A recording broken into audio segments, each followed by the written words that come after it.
Okay, alright. Take po tayo sa Kimpaw for today, guys. Heto na naman tayo, guys, about sa Kimpaw for today. Alam nyo, guys, ang daming nagtatanong kung bakit sumausaw si Kim Chiu. Sa politiko or sa politika ba? Sa mga nangyayari kasi sa ngayon, guys, is marami pong nagko-comment o nagbibigay ng sarili nilang opinion sa mga pamamaraan ng pagsabi or sa mga sinasabi yung nasa loob ba nila, guys. It's been normal naman kasi yan sa ating bilang isang tao na mag-comment. Pero wag sana natin bigyan ng kahulugan ang ating sariling idea or mga idea ng mga ibang tao dahil pag yan ay binigyan mo kasi ng kahulugan, iba na yung patutunguhan. Gaya dito, guys, ang daming nagagalit kay Kim Chiu dahil sumausaw daw siya sa politika. Nag-comment kasi siya sa nangyayari sa ngayon, which is may mga iba naman na iba yung pagka-interpret, may mga iba naman na positive yung magka-intindi. May mga iba naman na negatibo yung pagka-intindi kaya halos lahat ay yung kanilang mga sinasabi ay hindi natin naaktuan or kumbaga is hindi natin pwedeng sayawan. Kaya ngayon, guys, ay yung mga negative po na comment sa idea ni Kim Chiu ay talagang binatikos po siya ng mga madlang Pilipino. Dahil bakit daw kailangan niyang sumausaw pa sa politika, ang ganda-ganda na daw yung kanyang career. It means, guys, sa mga lagay na ganyan, ay ang mga netizen po ay ayaw nang sumausaw ang Kimpaw sa politika dahil nga po nakakasira yan sa karir. Marami naman nagsasabi na tama at marami naman nagsasabi na hindi. Kasi nga, ang politika kasi sa ngayon ay mainit. Tapos, biglang sumausaw pa ang Kimpaw. Siyempre nakakadismaya sa mga ibang fans sila yung kapag sumausaw ka kasi sa isang politika. Kaya ngayon, guys, pinipilit na ina-explain ni Kim Chiu yung kanilang sides, pero sa mga tao naman na open-minded na kagaya natin, inaiintindihan natin siya. Diba? Kanina, guys, napanood po natin yung parang nag-concert sila Paolo Avellino. Hindi naman concert yung kasi pero ang tingin ng mga karamihan is nag-KNG lang sila na nag-hosting. Ayun po, sabay kasi yun na paglalunch sila sa lahat ng kanilang mga aktibidades at nag-guest din sila at higit sa lahat po ay pakiramdam kasi nila is parang sa kanila yung stage ang daming nasiyahan sa kanila, guys, na nakakita sa sobrang paghalik ni Paolo Avellino sa pisngi ni Kim Chiu. Spotted yan, guys, ha? Hindi natin may deny yung kanilang nararamdaman sa ngayon dahil lahat naman tayo ay gustong magkaroon ng peaceful mind ng Kimpaw. Of course naman sa atin lahat dito, guys, ay aminado naman tayo sa mga nangyayari na kung saan ay proud na proud tayo sa kaganapan ng Kimpaw. Ngayon, guys, ayon dito sa ating legit na sources, si Janine po ay may pakutsaba kay Kim Chiu patungkol dun sa comment niya sa about sa politika na kung saan ay ginagamit daw ni Kim Chiu yung pagko-comment sa politika para sa gano'n at mag-viral ulit sila. Parang ayaw daw ni Kim Chiu na umalis yung viral effect sa kanila ni Paolo Avellino. Para sa gano'n ay sila lang daw yung itatangkilik na mga madlang Pilipino o mga audience nila bilang isang tambalan.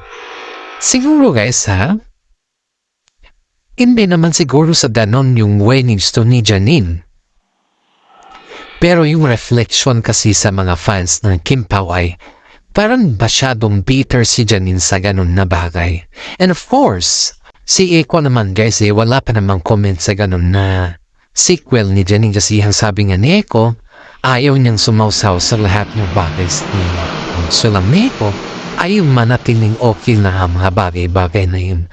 Which is tama naman. Kasi nga, tayo dito, mas pabor tayo sa mga tinatawag na silent. Diba?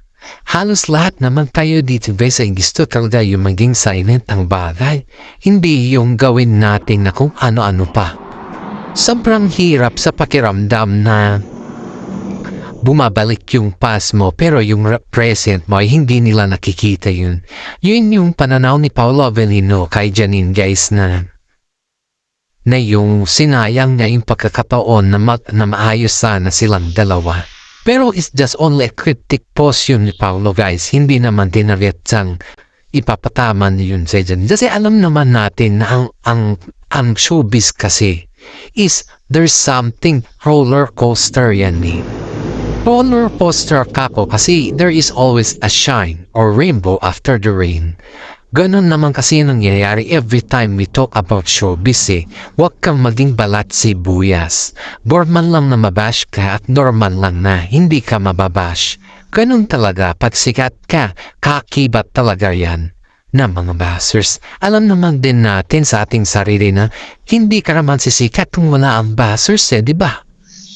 Of course. Kahit sino naman guys, walang sisikat. Kung walang bashers, ibig sabihin hindi ka kilala ng tao.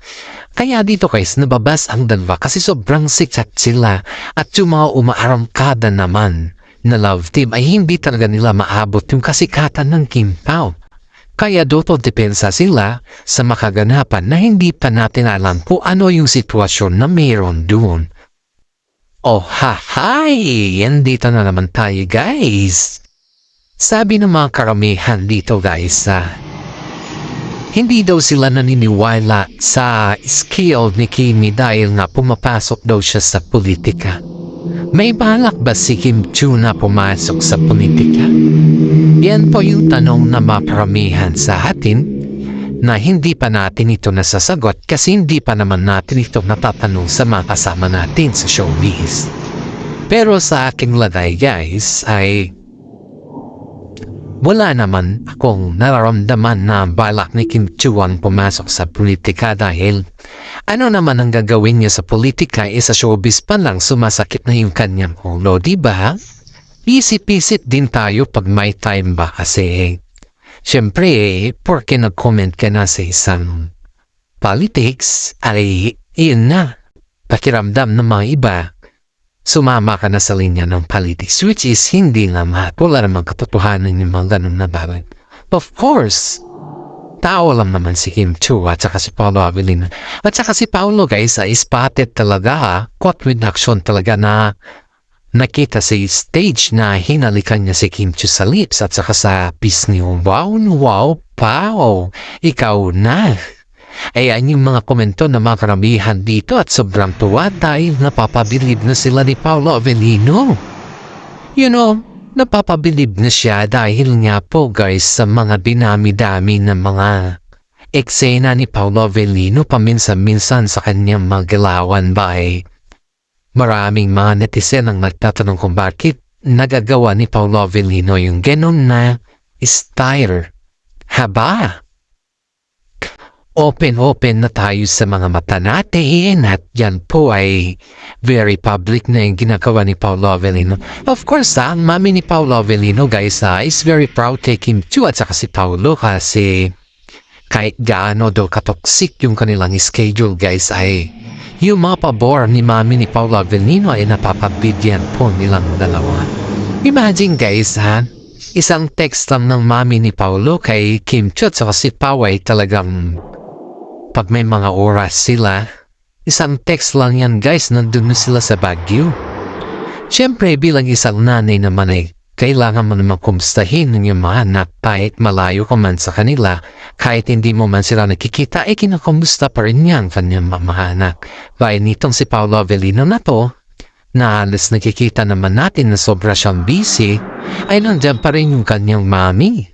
Yan dito natin makikita guys na wala tayong masabi sa mami ni Paolo Avellino dahil hindi naman natin sukat nakalain na ganito kasi ganito siya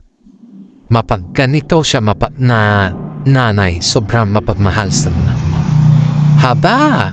We're so very glad dahil sa mga magulang natin nararanasan mo yung tunay na kaligayahan. Yan nga po yung sabi nila, pag ikaw ay senior citizen na, ay dapat ang mga para na himamagandang bagay.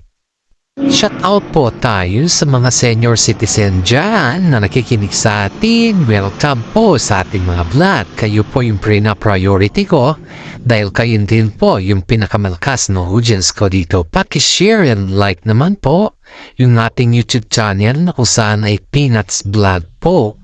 Kayo din po yung aking mga audience na pinakamamahal ko kasi kayo lang din po yung nanonood sa akin at higit sa lahat ay very online po kayo sa lahat ng bagay. Okay guys, gusto ko lamang po ipahagi yung pagmamahal ng isang anak sa isang nanay na kung saan ay sobrang mahal ni Paolo Avellino ang kanyang nanay. Pinaparamdam niya talaga na wala siya sa mundo kung wala ang kanyang nanay. At yan po ay kitang-kita naman natin na napaka-mamas boy ni Paolo Avellino sa kanyang mother. At ang sabi nga ng mga karamihan ay napapabilid sila sa ugali nila Paolo at saka sa Kim Chiu dahil kahit gaano kahirap yung ilang oras. Pag text ang nanay ni Paolo ay andyan na talaga sila at yan po ay wala na tayong masasabi dyan kundi pinaparanas talaga ni Paolo Avellino ang pagmamahal niya bilang isang anak sa isang ina at proud din ako na magsabi na solid Kim Pao po tayo sa lahat ng bagay. Oh hi! Ito na naman tayo guys, another topic for today again. Ito guys si Vice Ganda po ay may pasimpleng patama sa comment po kasi ni King Chiu Pero mga kaibigan mga to guys, hindi naman yung patama talagang kakasakit sa paningin or sa tenga, pero it's just only for joke time ba kasi syempre pag ikaw kasi yan ang isang host ay makikita mo dun ko ano talaga yung klase ng pag-host meron ka. Kilala naman natin si Vice Ganda na she's very joker and at the same time is mahal siya ng mga audience niya. Kaya ito guys sabi dito ano ba naman yan pati sa politika no comment ka. Sobrang busy mo na nga at ginawa mo pang busy, magiging busy ang mga buzzers mo sa iyo. Oh hi! Iyan yung mga nakakatawa na narinig ko kay Vice Ganda na pasimpleng joke pero may tama. Iyan yung pinaka-effective na joke ni Vice Ganda kasi nga, syempre tama naman kung tuusin natin kasi sobrang busy na nga lang niya tapos ginawa pa niyang busy yung kanyang mga buzzers. Kaya sobrang daming nagmamahal talaga kay Kim Chiu guys kasi very concerned sila sa kanyang mga ginagawa. At sa tingin ko naman guys is hindi naman masyadong proud or hindi naman masyadong bashing yung mga ganong kay Vice Ganda kasi kilala naman natin siya diba? And at the same time sinundan naman ito ni Jong Hilario guys. Kaya nga sabi naman ito, tonman si Kim Chiu sumausaw pa. Ang dami na nga problema, nagdagdag pa. Haba-habahan si Kim Chiu po yung naging fiesta sa showtime ng isang araw. Pero syempre, kasama nila showbiz ay kailangan din natin nilang intindihin at just a part of their job na sabi nga nila. Mahirap din makipagsapalaran kung yung sabay mo is sobrang lakas ng impact sa public, diba?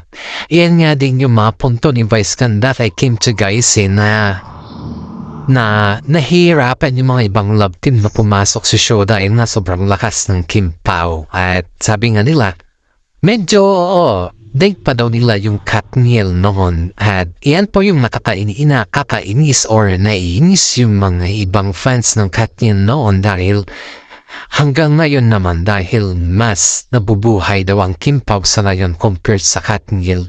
Ang dami, alam nyo guys, ang daming pakulo ngayon na sa mga showbiz guys. Halos hindi mo maintindihan kung saan galing yung kanilang putsaba sa isa't isa. Halos hindi mo sila ma-attach or hindi mo sila maintindihan sa kanilang mga dalawan. Believe it or not guys, ang dami talagang nagsasabi na